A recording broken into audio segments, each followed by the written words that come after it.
The current edition of that doesn't mention technology, but next year's will.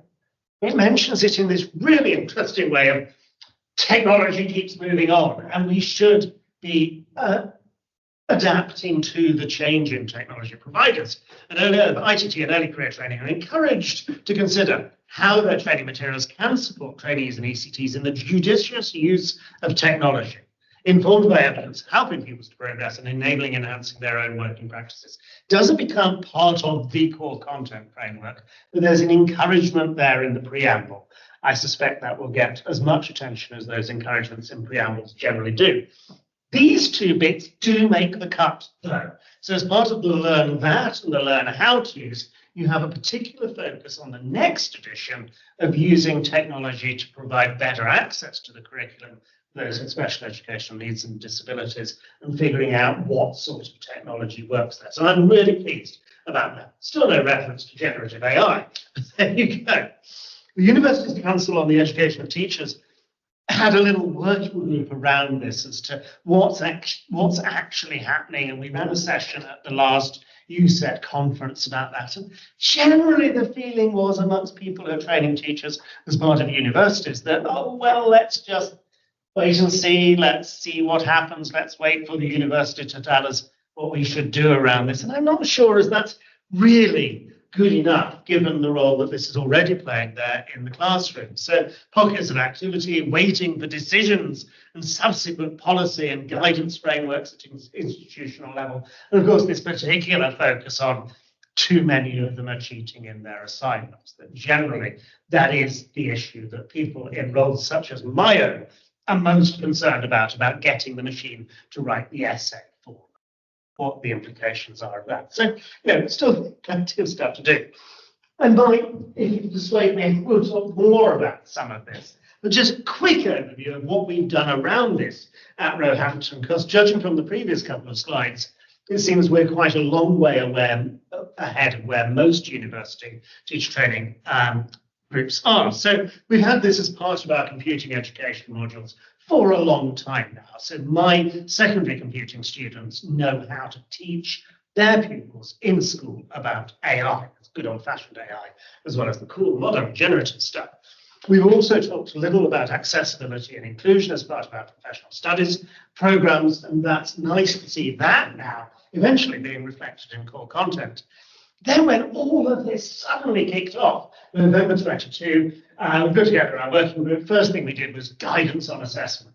Be quite clear that making the machine write the essay is cheating. We put together a number of policies on that. We've done some training for colleagues. Most of that has been opt-in. So we had a really nice day on campus. If anybody is interested in finding out more, come together and talk. We'll have a lovely whole day program where we just share what we're doing in our individual departments, schools, whatever.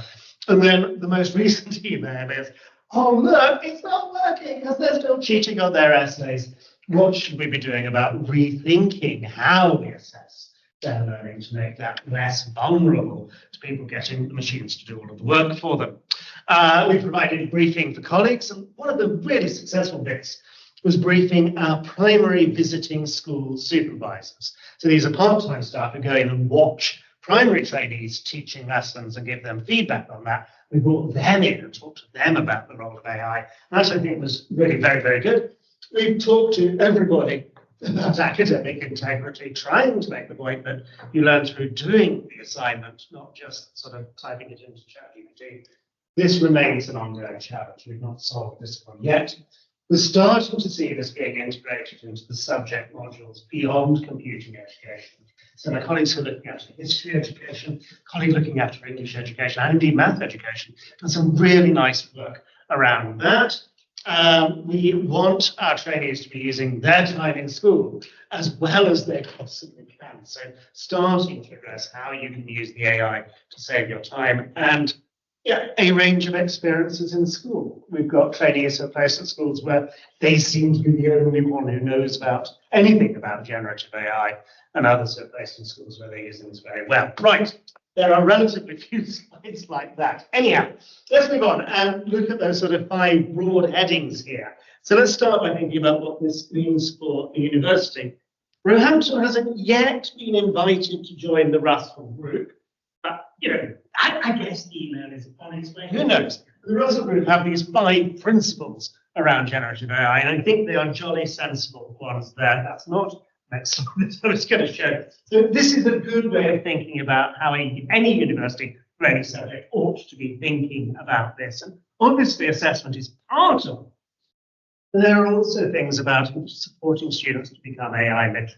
This is going to be part of their world post-graduation, and how do we best prepare them for that? One of the things where it hits us immediately is those personal statements on those DFE apply things. So, my criteria are, do you know any computer science, and have you done any work with children? If they tick both of those boxes, then I am more than happy to invite them to interview. Computing education, we do not have a very large pool to select from. But if somebody says, I've got a degree in computer science and I've helped out in a local coder dojo, I will interview them. The last 2 years, I've now got a dilemma.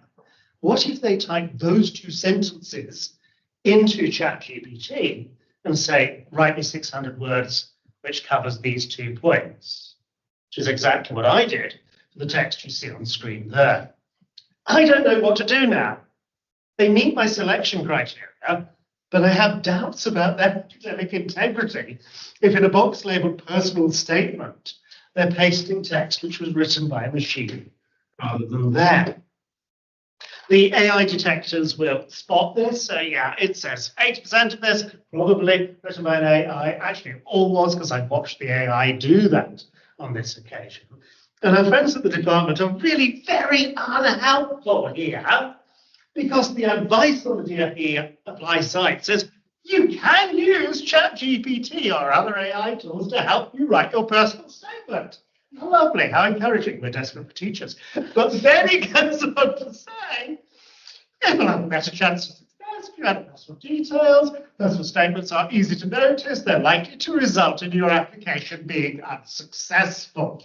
Okay, your account will be blocked if you consistently submit personal statements that look like they've been written with AI. So this is not coherent. There are 2 civil servants who've done this, and they've not actually had the meeting, is my interpretation of this. I forget there's a recording being made. UCAS for undergrad recruitment is much, much clearer. I think UCAS get it right, that it's fine to use the AIs to brainstorm your ideas, to give you some help with the structure, what you want to put in your personal statement there, to check for whether it is actually grammatically correct English and all of that. That's fine. But anytime you're copying and pasting the output from the machine, probably not a good idea in a personal statement. So why DFE Apply couldn't just borrow the advice from UCAS? There are other things which apply at an institutional level. So there is law which says, decisions of significant consequence have to be made by people, not by machine. So me rejecting an application because the AI detector says this was written by a machine, I'm on dodgy legal ground there. Rejecting the application because I think they cheated is fine. Rejecting it because I get a high score on the AI detector, legally and probably morally, is a little bit on the dodgy side. My university, bless it, has agreed that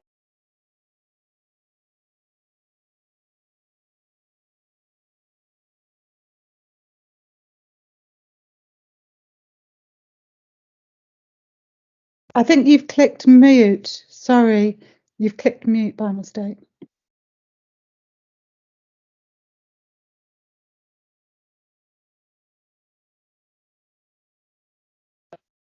you can hear me now. Yeah, that's great. Thank you, Miles. I'm glad you spotted.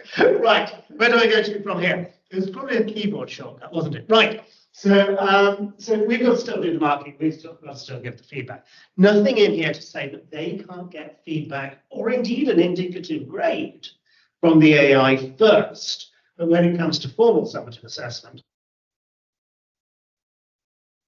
yeah, that is a keyboard shortcut, which is very disconcerting. Okay. This is one of the reasons, Alex, I very much like to present on my own machine. Okay, Again, as a university, we've agreed that if they're using machine translation, that isn't cheating. As long as the work that they put into Google Translate is their own, then the response out from Google Translate or DeepL or whatever, we're counting that as their own too. Good. Then the stuff which we're now moving towards about, look, if it is just 3,500 words of academic prose, it is so easy to get the machine to do that for them. Just as before November 2022, wealthy students could pay somebody else to do that work for them. Now that's available for free and without the risk of blackmail afterwards. So the minus equals no bracket in practical is silent and usually invisible on there. No idea what's happening there. So some of the time, there may be occasions when the assessment has to be done without any potential of AI being used. So we bring them in and we literally lock them in a room, put them in a room, check their ID cards, confiscate their devices, and make them write on paper so that we know that is their own original work. There will still be cases for that. But actually, for teacher training, it's fairly robust because when they're actually going in there into school and teaching a lesson, it's really hard for them to cheat at that. It is them in front of the class. Getting the robot to do it for them seems unlikely. Other occasions where we might use the AI to do a little bit of prep, but then the actual assessment is done without the benefit of the technology being present. I think that's really interesting territory. By all means, use the generative AI to give you some ideas about what you're going to write about, but when you come in, you're not going to be allowed to use that, and you will do that under supervised conditions. And we've got other examples further down the thing there. It's really hard to come up with an assessment without that top category of watch them whilst they're doing it, which isn't vulnerable to a smart student using the AI very well, as I think I will demonstrate later. Can I have the next slide, please? Without muting. Good. Okay.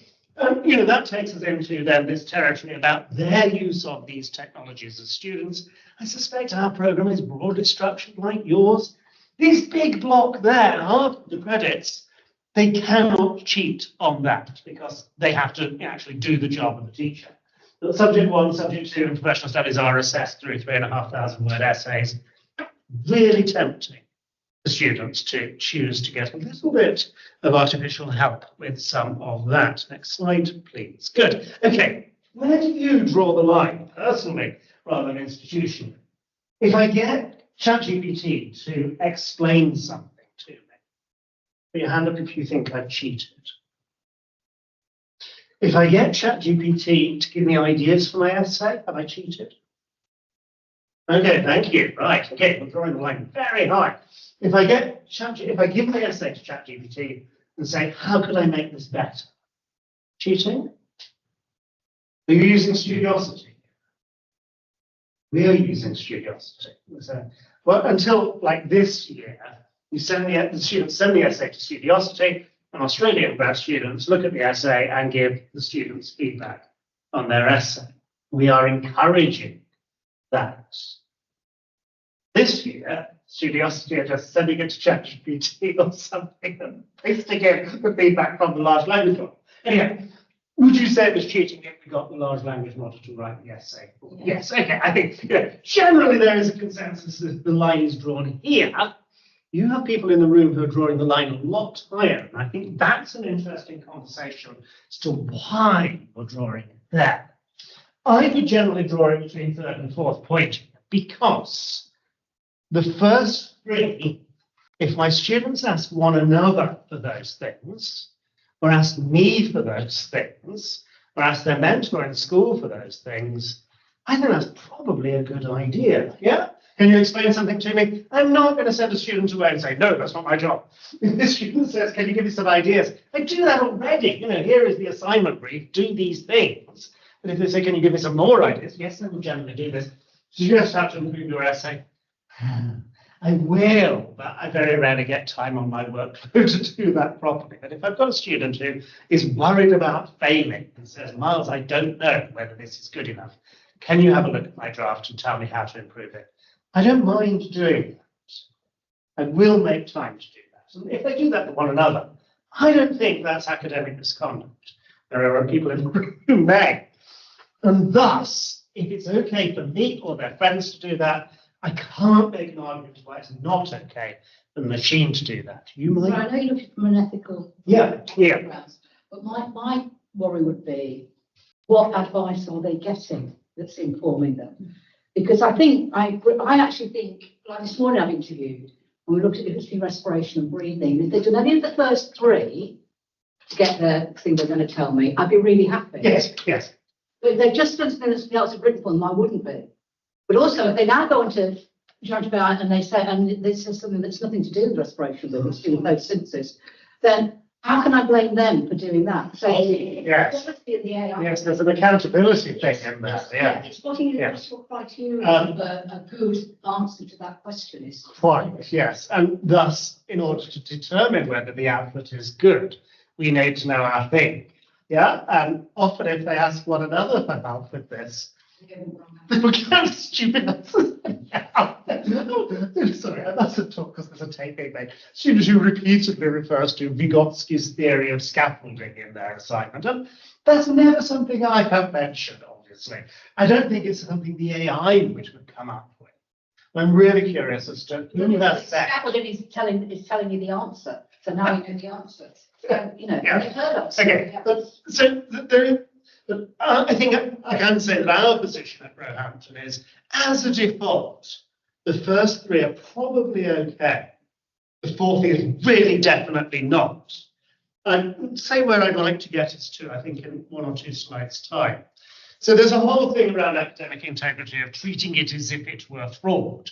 And the reason why people commit fraud is because there is a motivation, they need the money, because there is the opportunity to do so, they think they will get away with it, and because they manage to rationalize themselves that, oh, this little bit of money or whatever isn't going to hurt the company, the university, or whatever. There's a similar thing going on, I think, in academic misconduct, that clearly there is a motive. They want to qualify as a teacher. There is now more than ever the opportunity to do so. I think we can do lots to remove this rationalization, to say, what is it? The assignment is not merely an assessment. By having a go at the essay, they actually learn about these big ideas and how to teach and how education even works, which pasting the output of the machine or paying somebody to do it for them certainly wouldn't do. So case study here from our primary professional studies assignment, 2 parts to it. The first one, discuss how children learn, and focus on one area from a selection, blah, blah, blah, blah. Second part, analyze a profile of evidence from a specific focused child on BSE1, making explicit links between theory and practice.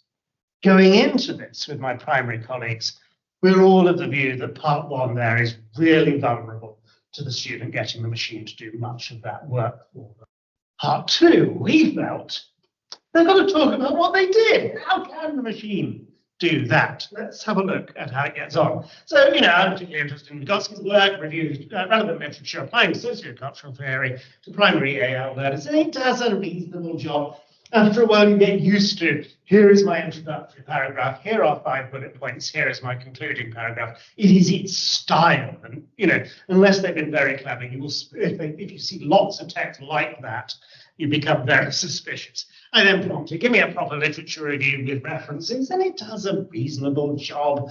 Most of those don't seem to be made up. So I'm interested in one particular book or paper that it cited there, Swainbrook's Takali Bella 2002. It sounds really interesting. And at this point, when I'm saying, give me the argument in this one paper, it fesses up and says, that's just like what a paper could be about. I don't know if this paper actually exists. These people definitely sound like plausible names, and the title sounds plausible. And if they were to write this paper, this is broadly speaking how they would go about it, rather than this is actually what they said. So if ever you're short of ideas for what to put into an academic paper, just say, give me a paper, and we'll give you the structure of this. The paper does kind of exist. The citation isn't exactly right. Download the thing from the interweb, send it to Claude, say, give me a summary of this, and we get a really very helpful 6 bullet point summary of this. And for my students who are dyslexic, my students whose first language is not English, still learning English, this is way more accessible than the whole original academic paper. You're missing the point here? I don't know. It's an interesting issue. How important is it that they read the paper for themselves rather than understand the big ideas? And then, of course, here are some potential criticisms that could be made of this research review. Okay, that's fine. Some bullet points. It's pretty good, actually. And now give me this as 100 words of academic prose with the references thrown in. At this point, it becomes really tempting for students to do. Trust me, I have done about 100 words towards my literature review. That's crossed the line. I don't think the first two did, but you're welcome to argue with me. So then the second part of the assignment, which we went into this thinking, no, they couldn't cheat with that. Okay, provide me with a reflective account of practice. You've been working with an 8-year-old child who speaks Portuguese, learning English, and does a really nice, entirely fictitious account of what happened when trying this out in placement. Not hallucinating. Well, it is kind of hallucinating. It's making up something that didn't happen. Is it lying? Well, there's no real intention here for it to deceive. But the student who was to paste this into their essay, I mean, that's clearly dishonest, isn't it? So the thing about, oh, we need to rejig our assessments, they're not about literature reviews, they're about what happened in placement. I don't think it's enough. There has to be a little bit more to it than just tell me the story about what happened when you tried this out, because it's very good at making up those stories. Okay, and as I say, we have to read and mark their work. There's nothing to stop them getting feedback from the machine. So with permission, here is an essay from one of my students sent into ChatGPT. Give me some feedback on my essay. Give me some targets that I could work to. It's such a good job of this. It's giving much more detailed feedback than I ever give to students, certainly as written feedback. If they come and have a chat to me, I might go into a bit more detail. But this is so helpful. And it seems wrong to say students can't get that sort of feedback. I'd far rather students got that feedback and then worked on their draft and sent it to me with those changes. You think that's academic misconduct, though? You think that's cheating? Maybe. How many students do that, or how many students get them to rewrite it? Oh yeah, well, yeah, and that definitely isn't off. But using, there are a couple of universities in this country where the mode of teaching is to meet every week or every fortnight with the academic and read through them a piece of your work and get critique on that work. These are universities which are generally selecting students who work very well independently without that level of support and encouragement. But nevertheless, that's how they teach at those two places. That level of tutorial support from the machine. Your point about how do you know it's good advice is well made. I would want students to be critical of the feedback they receive, yes, from me and also from me and also from colleagues. But that engaging the critical faculties does matter with this test. Okay, so we have, the plagiarism statement. They have to put a tick in the box. They have to say, this is my own original work. Where we are now. So broadly speaking, as I said earlier, if they can expect that sort of support from me or from a colleague or from a mentor, probably okay to ask the large language model to do it. Even then, though, acknowledge the support. Don't expect credit for work that isn't yours. Copying and pasting from the machine's output is a bad idea, and you must cite your source if you do. I think I want us to get to the position that any work they do, not just their big dissertation for masters, has to have an acknowledgement statement right there at the front as to who has helped them with this, what help they've received, acknowledging the extent to which they've used colleagues, friends, me, the machine to provide advice and guidance as they've been writing that. Seems to me the honest thing to do on their part. Okay, right, let's talk a little about how they could use this in their job. The DFE have actually pretty good advice on this. So they say teacher workload is an important issue. We're committed to helping teachers spend less time on non-pupil facing activities, as we've seen so much in all of the initiatives from the department, of course. Okay. They also say knowledge which still matters. They did the survey last summer as to how teachers were already using this sort of thing. I don't think any of us were particularly surprised with the ideas that were suggested. The live use in lessons is interesting. I'll share a little bit more about that. And this, using generative AI to proofread, edit, and improve written content, is something which teachers were doing. And I think that's certainly something that I see as being appropriate in education too, or higher education too. There are a number of these like tile-based tools. So this is a website that sits between the teacher and the language model. So this is magicschool.ai, teachmate.ai is popular in this country. The reason I selected the Magic School one is it has the teacher joke generator. Your trainees will know that experience on a Sunday evening, and I've not planned my jokes for the week ahead. Now, where are they going to get their jokes from? But the machine will gladly generate a set of jokes. This is not Magic School AI doing this. You click the button, you provide the parameters, it sends that off to typically GPT 3.5, and then takes that response and pastes that onto a website. I don't think teachers need that sitting between them, but you're welcome to disagree. Okay, so we get them having a go at this as part of their training. Use the large language model to produce me a medium-term plan, a lesson plan, a story, particularly in primary, thought-provoking image, which is lovely, assessment questions, so they can see how good or bad it is at this. And I think many of them realize that just that first zero-shot prompt of write me a lesson plan or write me some assessment questions, by the end of their PGCE year, they should be able to do better than the machine does if the machine isn't given any extra requirements or advice. It does an okay job. It will save them time having to do this themselves. It's not brilliant at it. It's a starting point. And then, we get to talk about, okay, actually, just saying write me a lesson plan is not really very helpful. Write me a lesson plan about maybe actually a little bit more useful than saying, what level, for what sort of class, and all of that. I've got loads of examples on the slide deck, but we want to move on. So this is Sue Sentence, formerly of this parish, this lovely PRIM method she has for teaching programming of predict, run, investigate, modify, make, give the kids a bit of code and ask them to do all of those things with it. Teachers love this approach to teaching programming, but making the worksheet is really burdensome. So I meant to give it, here is a multiplication quiz program. I forgot to give it the program, but it very helpfully said, oh, this is the program you meant to provide. And then goes up and writes me a really nice template worksheet about that particular program. Pete? It doesn't have make on there, is that because all the samples you see on there really covers make the other stuff? No, it's because I can't fit it all onto one slide. Would you like me to show you the next slide now or in a little while time? There you go. Make is up at the top left of that slide. But you're right. That's a very plausible deduction. It's never seen the make in there. So yeah, use what you've learned to make a new program from scratch. I think my trainees could probably have written that themselves. What I'm really impressed by is that it then goes on and makes some really helpful suggestions about how to use this, including lots of collaboration in there, which isn't, formally part of PRIM. There's really good advice for anybody who's teaching this, to my mind, at any rate.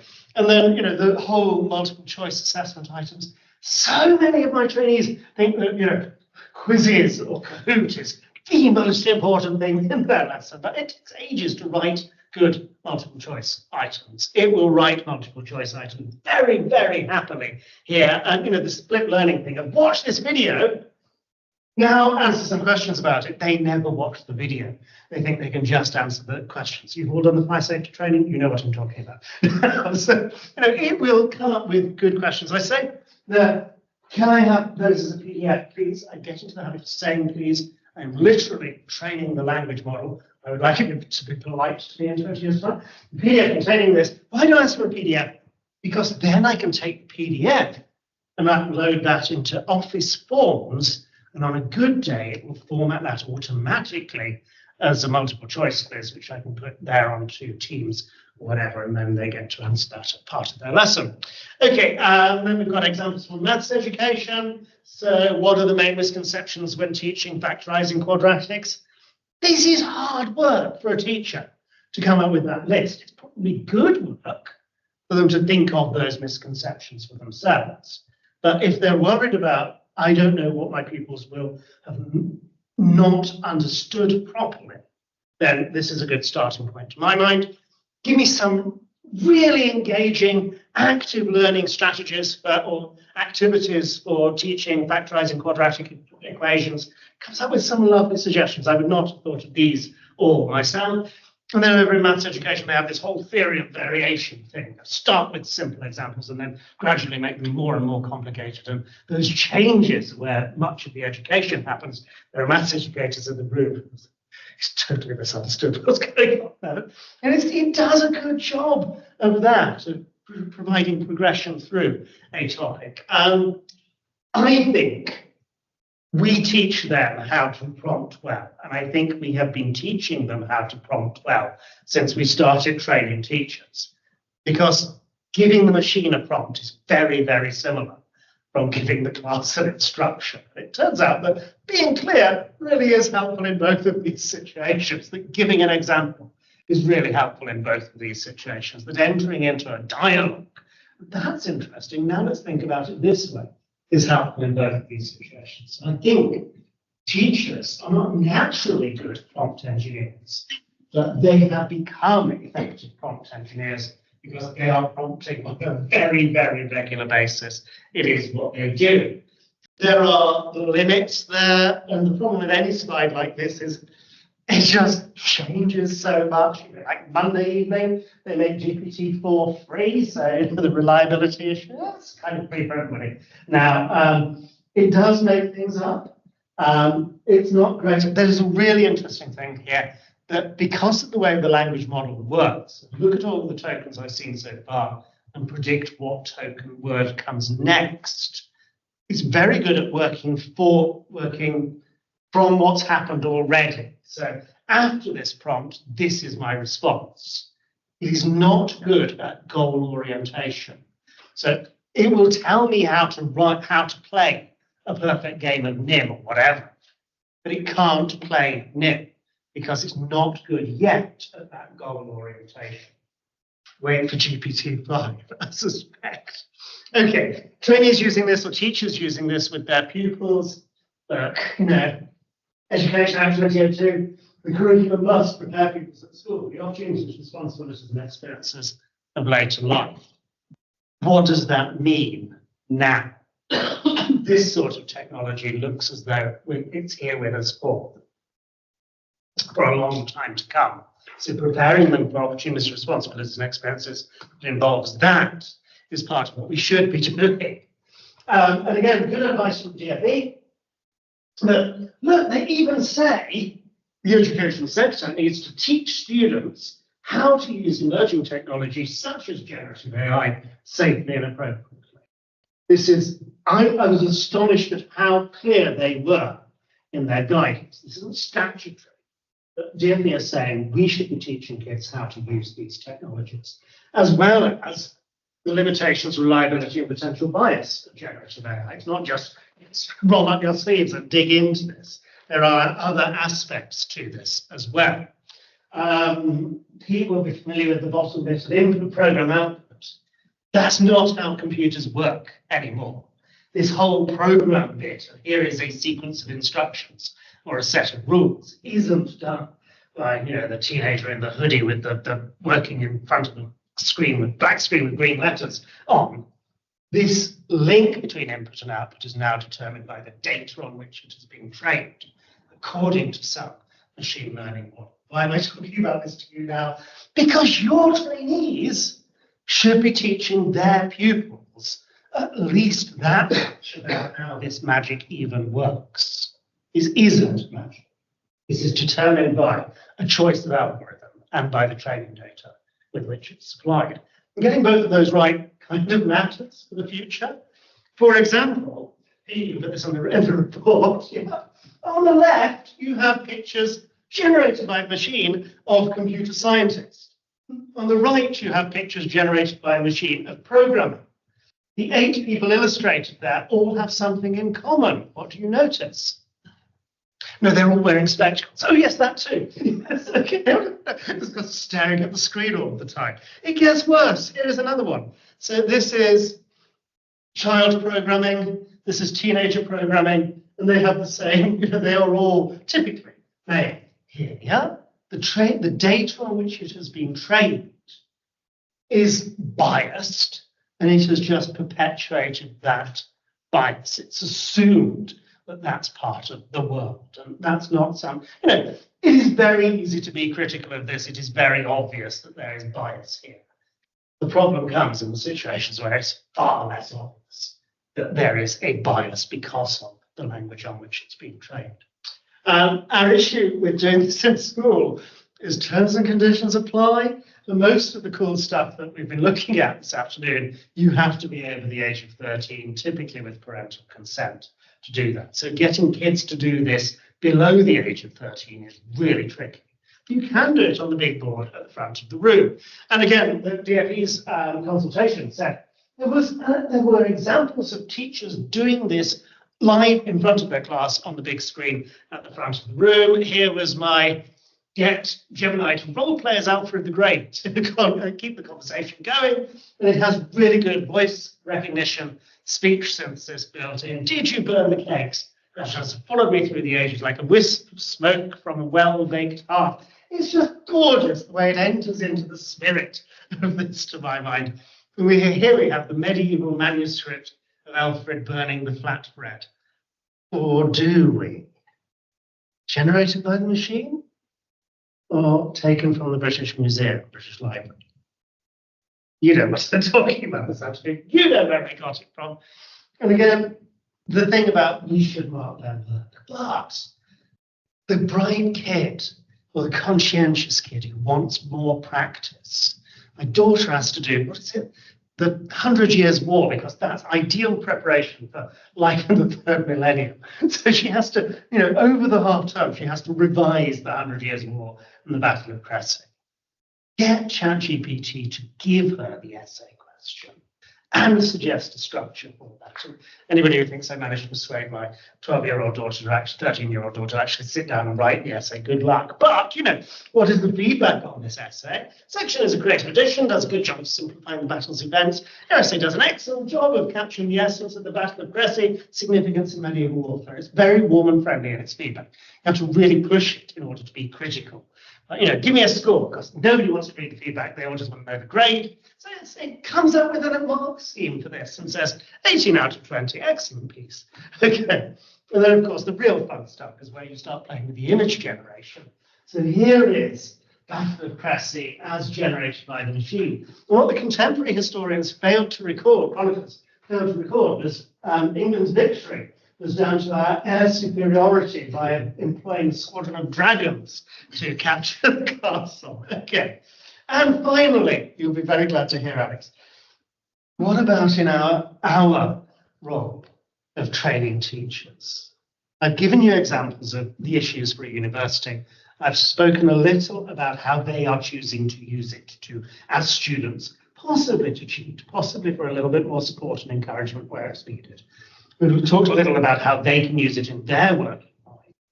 And we've talked about how their pupils may already be using this. What about for what we do, those of us who are involved in initial teacher training, about training teachers?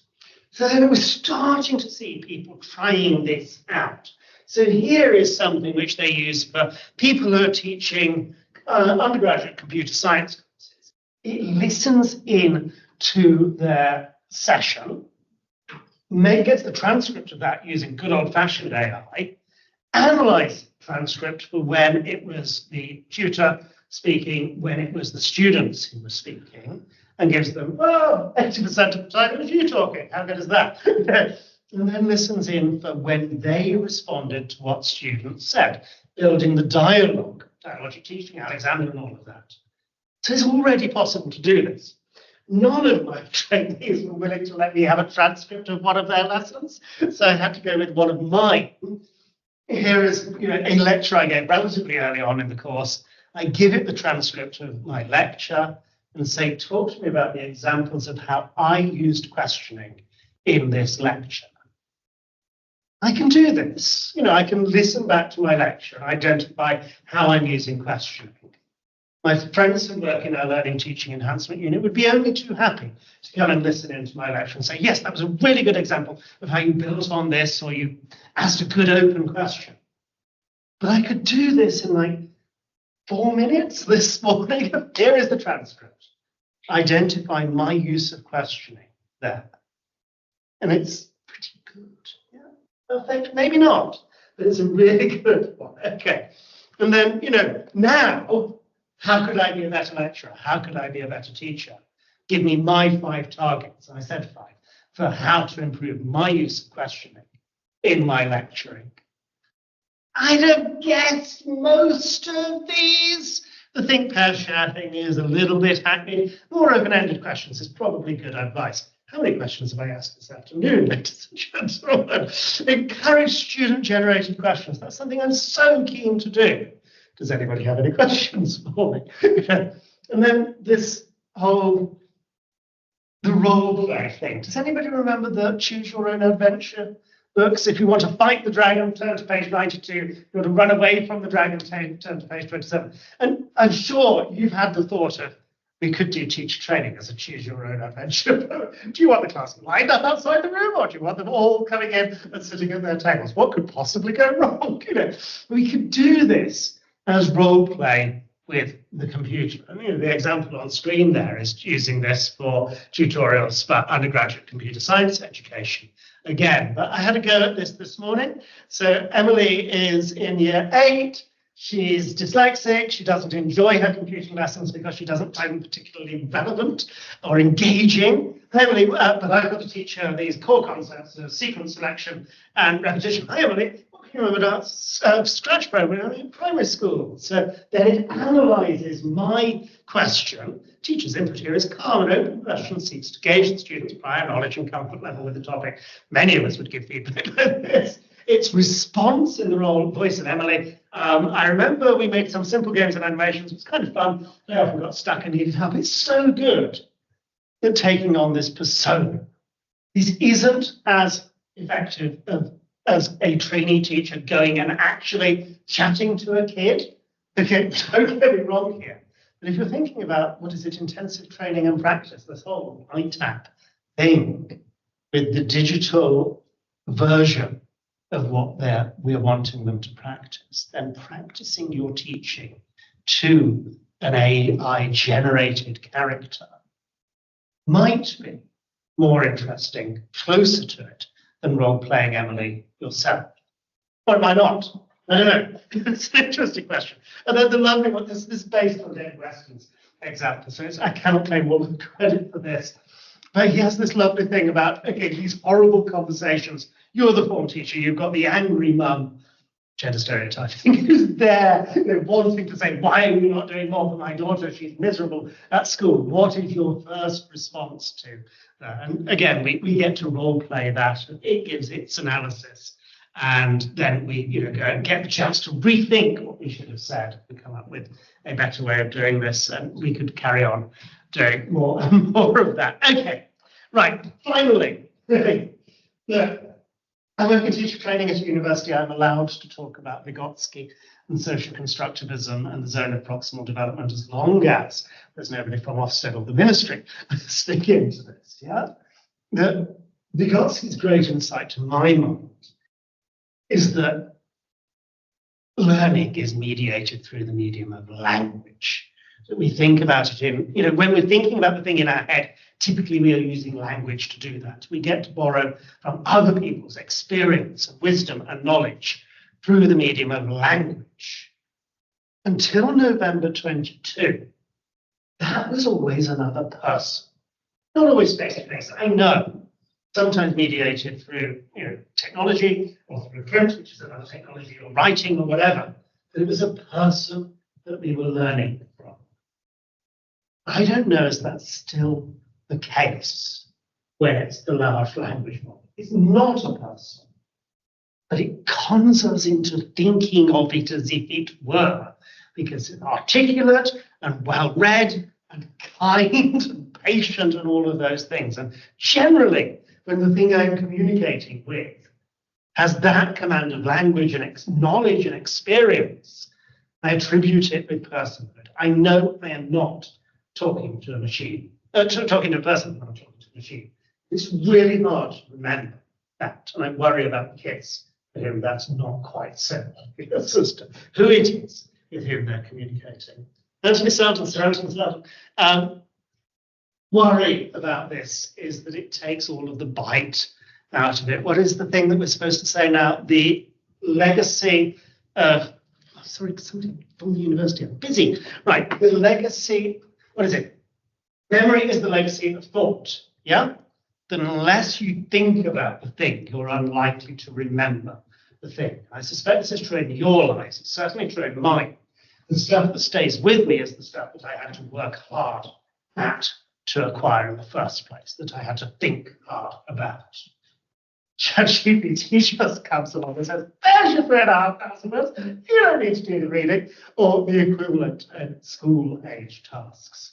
That taking that challenge and that need to think and that need to concentrate out of it may be more harm than good.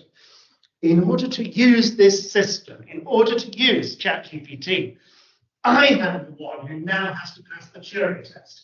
I have to prove that I am human.